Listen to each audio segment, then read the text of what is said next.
All right, this is a direct quote from former bantamweight champion Sean O'Malley that he just posted on his Instagram, and then he removed the post. I don't know why he removed it, but this is what he said. In 2025, I am deleting all of my social media off of my phone until my next fight. My team will be running my socials. We will still make content, but I just need a detox from my phone. Going to focus on reaching my full potential as an athlete and a father. End quote, Sean O'Malley. Sean O'Malley is basically giving a huge middle finger and saying fuck you to all of his fans by doing this. Now, you might say, what do you mean? He just wants to get better as an athlete and become a better father. No, motherfuckers. This is what happens to all these athletes, who suddenly are athletes, right? They're warriors. Don't get me wrong. They're all fucking warriors. But now they're suddenly athletes who have a goal of basically maintaining their ego, because he is in the same boat as two other guys, former champions following the same exact path. All three of these guys that I'm going to mention have followed and will follow the same path. Conor McGregor, Israel Adesanya, Sean O'Malley. What is their path? Well, first of all, they all became champion, and they're all no longer champions right now. But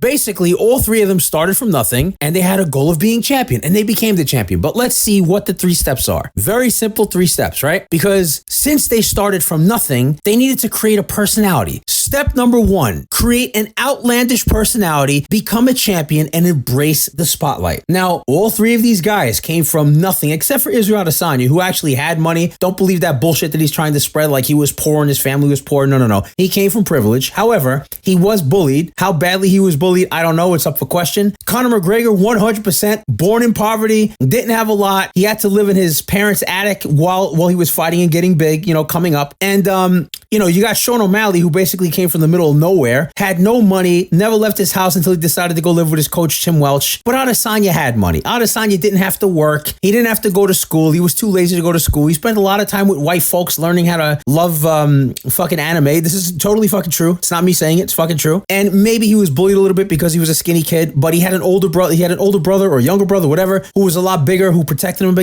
against the bullies, and he went to a private school. It was all horseshit. Don't listen to this shit that he's fucking saying. However, they all had a goal of being bigger than what they were. So in order for them to do that, just like a snake, they had to shed their skin and become something different. So Conor McGregor became the Notorious, and he was actually a really nice guy. You should go back and watch the original documentary, not this most recent one, but there's a great documentary on Conor McGregor. Can't think of the name right now. Go Google it. Don't be a lazy ass. Go watch the first one. It is a great personality because it shows his rise right up until he goes to the Jose Aldo fight and he becomes champion. And you will actually see the transformation of him becoming the Notorious at the end of the documentary, because he's still Conor McGregor. And Conor McGregor was actually a really good kid, a very strong, hardworking guy who became a champion. There's no documentary on Sean O'Malley, but it's been well documented that he grew up in a very poor neighborhood with poor parents, and he didn't know what the hell he was doing. And he had a really whacked out family that was screwed up on drugs, and his only savior was Tim Welch, because Tim Welch happened to see him fighting at some low-level local MMA event, and he saw that he had some potential and he wanted to embrace him. He goes, hey, if you move out here to Arizona or wherever it is that they're like both of them lived, then I'll train you. And they lived together for a long time, and the rest is history. Became a champion. And then you got Israel Adesanya, who basically was rejected by his current coach twice before he finally embraced him and said, okay, this kid has some potential. And he became a kickboxing legend, and he won the belt there until his arch nemesis came and knocked him the fuck out. That would be Alex Poatan Pereira, and he sent him into the UFC. And then of course Alex Poatan Pereira tracked him down, stalked him, took his belt. Now he basically did everything that Adesanya was supposed to do, which is become the light heavyweight champion, and now he reigns supreme in the UFC. Probably the most recognized, well-known personality in all of the UFC, and that's even more than John Jones, because the people who talk about John Jones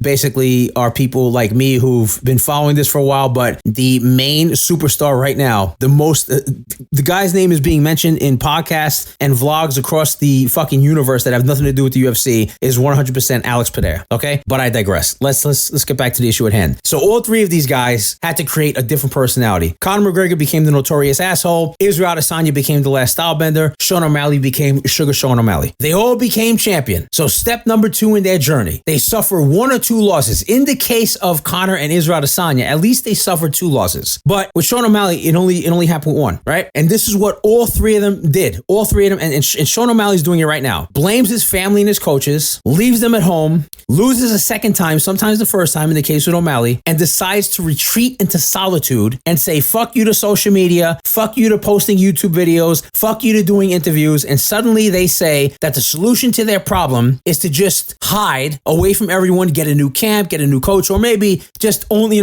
let absolutely no one in who's helped them to their journey to become a champion because they feel that they have to avenge this one loss. Israel Adesanya and Conor McGregor come out of this little hole and they lose again, and then they become total fucking egomaniacs. Total egomaniacs, which is what happened to Israel Adesanya and Conor McGregor. Sean O'Malley has now suffered the 1 loss, and he jumped over the second requirement, which was to lose twice, and he's already retreating by that little announcement that I gave in the beginning of this podcast, where he's saying that he's going to get off of social media and, quote, have his team run social media. What fucking team do you have? What? That funny looking dude, that funny looking fat dude is going to post for you? Nobody wants to read the shit that he posts. Sugar. No one cares about that shit. And by the way, about a month ago, he had a really successful podcast, and he was doing the podcast every week, and he just became bored of it and he didn't want to do it anymore. Guess what? He just put up his last podcast. He said, I'm not doing the podcast anymore. That's it. And it's just so pathetic because the podcast and social media is what made Sean O'Malley famous. It wasn't Snoop Dogg who made him famous. Snoop Dogg might have brought attention to him, but even then he wasn't liked. Matter of fact, he wasn't respected until he fought Peter fucking Yan. That's when I started respecting, because just like everyone else, except for Snoop Dogg apparently, I thought he was a clown too. He dressed like a clown. He looked like a clown. I didn't like him. I didn't like the shit he was saying. I don't like the shit he was doing. I didn't pay attention to the way he fought. But then he fought Peter Yan, and I watched that fight because I was a fan of Peter Yan at the time, and I'm still a fan of his. And I saw, wow, he actually is a great fucking fighter. And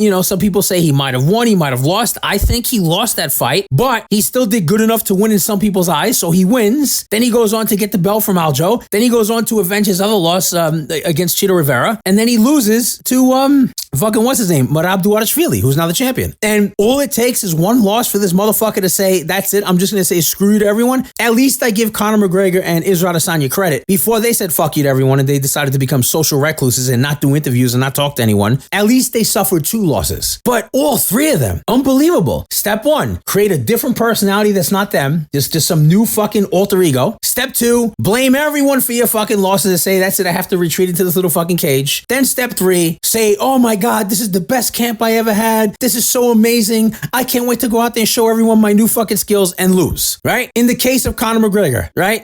He loses first to Khabib. Well, it happened way before that, but at least he avenged the loss. Not really, but he did against Nate Diaz. Nate Diaz proved to the world that Conor McGregor will tap. Now, Conor had a rematch with fucking Nate, which he won, but he really didn't win. Everyone knows that Nate Diaz fucking won. Conor was doing great in like the first 2 rounds, but rounds 3, 4, and 5, 100% went to Nate, but Nate got screwed. He didn't beat him. Horse shit, whatever. And then everyone saw that he was, that he was avoiding fucking Khabib. So he takes the Khabib fight. He taps out the fucking Khabib. And this is when he, enters, this little phase of saying, you know what? I'm not going to bring my family. I need to focus on myself. So he beats fucking Cowboy Cerrone. Who gives a shit? No one even cared about that fucking one because Cowboy Cerrone was already on his way out. Then he loses to Dustin Poirier. Dustin Poirier knocks him out. Unbelievable. First time ever he's ever been knocked out in his MMA career. And then he fights him a second time and he breaks his fucking leg. And that's it. He hasn't done anything since 2021. And in the last 4 years that he hasn't been fighting, because it is 4 total years now, basically the world has moved forward. And yet he still needs to be in the fucking media and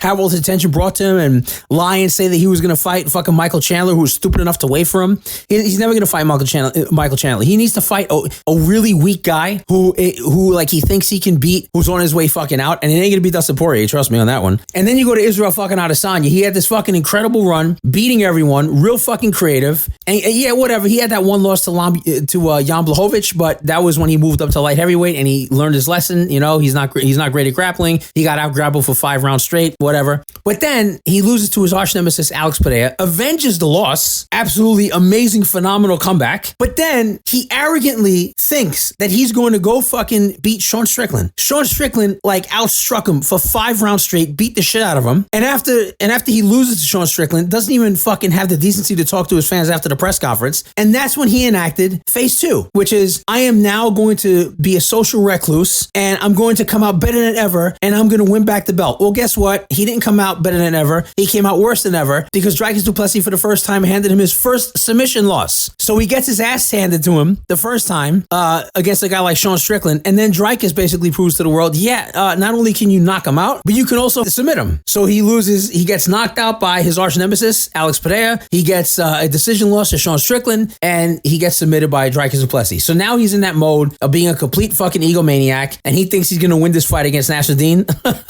A hand-picked easy win for him, everyone thinks. He's not the same Israel Adesanya. He's going to lose that fight. And by the way, everyone should be paying attention to the co-main event, Sharabutin Magomedov, Michael Venom Page. Because Michael Venom Page and Sharabutin have these very weird, diverse fucking styles with this crazy fucking spinning elbows and stupid shit that they do. But Sharabutin is undefeated, 15-0, and he just had that crazy knockout with that spinning back fist elbow combination, which was absolutely incredible. And I love Sharabutin Magomedov. He's going to destroy Michael Venom Page, who's a little bit older also. But that's the fight that everyone should be paying attention to, not Adesanya, because if Adesanya loses this fight, that's the end of his career. And if he wins the fight, then everyone's going to say, big deal, you beat fucking Imavov. And everyone expects him to win that fight. If he loses that fight, it's over. Nasruddin, I mean, he better embrace the fucking stardom and like the spotlight, because that could be a way that he gets the winner of Dricus and Sean, which would only be fair. But of course, you have Hamzat there. So does he fight Hamzat, or does Hamzat get the winner of Dricus and Sean? It's very interesting, you see, without Israel Adesanya. But that's where Adesanya is right now. Then you go to Sean O'Malley. I'm about to say Sean Strickland. You go to Sean O'Malley, basically was doing great up until he gets beat by Merab. And, I thought he was being humble and he accepted the fucking loss. Then he started saying that he won. And I'm like, well, maybe because of the controversy in the first round, maybe, I don't know, it could be. To his credit, he did go 5 rounds. He did admit that he wasn't himself, as they all fucking say, because Conor and fucking Israel Adesanya said the same exact shit. But I mean, it's true. Like, maybe the whole pressure behind winning at UFC 300 got to him. Whatever it was, he definitely wasn't executing the way that he should with all of his skills. And now he's just gonna say fuck you to everyone who's helped him out. Like, not gonna be on YouTube, not gonna be posting on social media, not gonna be doing everything that he did in order to become a fucking champion. Then why do I care about who the fuck he fights next if he's just gonna take all that superstardom that he built and just retreat into a little fucking hole? Because look at what happened to Israel Adesanya. Nobody cares about Adesanya. Adesanya has his fucking YouTube page. That's all he does. And when he does an interview, like he just did Sean, oh my God, I'm really thinking about Sean Strickland.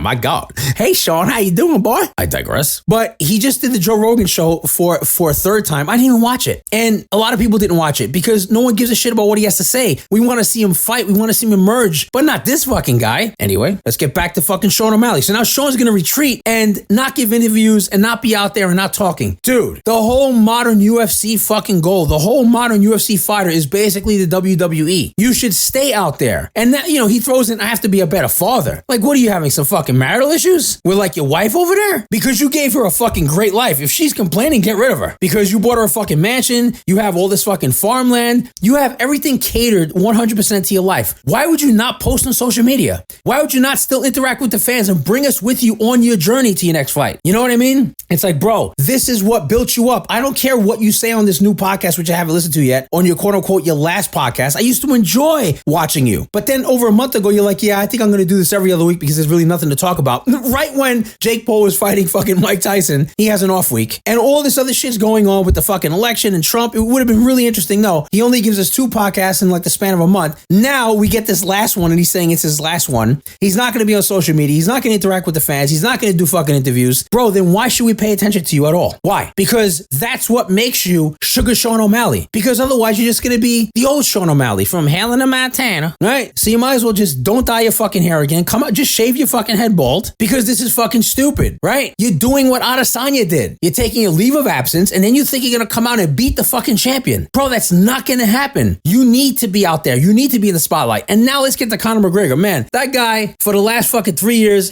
Dana has given him so many opportunities to come back in a big way. He gave him that whole thing against Michael Chandler with the whatever the fuck that shit's called. I'm just blanking out because I'm just amazed at what Sean O'Malley's doing. But and then Conor starts messing around with boxing, and then he buys some subdivision of bare knuckle boxing, and then he's hanging out with fucking girls, and then he gets convicted and reconvicted and not convicted, sexual assault, punching people in the face, breaking iPhones from fans, talking all this shit and doing absolutely nothing with his UFC career. He's not going to fight in the UFC anymore. And even if he has one more fight in his contract, at this point, Dana's like, you know what? I'll just buy you out because no one cares about fucking Conor. It's not a big fight if Conor fights anymore, unless he fights Nate Diaz. Nate Diaz versus Conor McGregor 3. Yeah, I'd watch that for like a one-off because, Nate Diaz is not under contract with the UFC anymore, but it would be kind of cool to watch him come back for one fight and get that third fucking win against fucking Conor, which it would be a clean sweep in everyone's eyes, who's not a fucking casual. But other than that, I don't want to see Conor fight anyone because he'll get his ass handed to him. I don't want to see him fight Dustin a fucking fourth time. Why? So Dustin can fucking be 3-1? Nah, come on. So Sean O'Malley, you're making a huge mistake. You are Sugar Sean O'Malley. You're now becoming a jerk off. You've now become an egomaniac. You followed the 3-step fucking phase of all people who come from nothing. You get everything. You embrace it for a minute. You lose once. You blame everyone else. You lose twice. You go into your little fucking social recluse mode, and then you emerge and you lose again. And then you're going to have to take a lesser fight. Dude, stop it. What's wrong with you, Sean? You're getting some bad advice from people, and you got a great guy in your corner. I don't think Tim Welch is recommending that you go into a little hole and like shield yourself from the world. I think he's telling you that you should stay out there and start giving the fucking fans what they deserve, which is more Sugar Sean O'Malley to keep you relevant for your next fight. Because I don't think Tim Welch is that stupid. I think that Tim Welch is telling you, dude, what the fuck are you doing? Your life is beautiful, it's perfect. And what's this shit about being a better father? Why? Because he couldn't take some of the comments when like he had his daughter on, and now like he doesn't even have his daughter on anymore with the fucking podcast. It was a beautiful thing. He used to do vlogs with her and everything. So obviously something's going on with his wife or his mom or some other fucking woman who's fucking up his life, because it's always a woman fucking up these guys' lives, giving them bad fucking advice. Like the case of Adesanya is probably his boyfriend, but I digress. I'm not saying he has one. I think he got dumped. Or maybe his pet dog. Who knows? He masturbates, the guy, right? Anyway. Sean, you're making a mistake. Sean O'Malley. Jesus Christ. How do you guys fuck this up? You have all the attention from everyone in the fucking world, and now you're just gonna say, nah, I don't want the attention anymore. That's not the way it works, man. Unless you want to fail. Announcing to the world, hey, I just want to let everyone know I'm not gonna be on social media. I'm not gonna talk to anyone, and I need to focus on myself, my family, and Dude, you would have nothing to focus on if you didn't have the fucking UFC and your fans. Why would you give us the middle finger? Tim Welch, please talk to your boy, because your boy's fucking up. Everything I'm saying is right. And I know it's right. And if you don't think it's right, there is a simple explanation as to why you think that I'm wrong. You're a casual.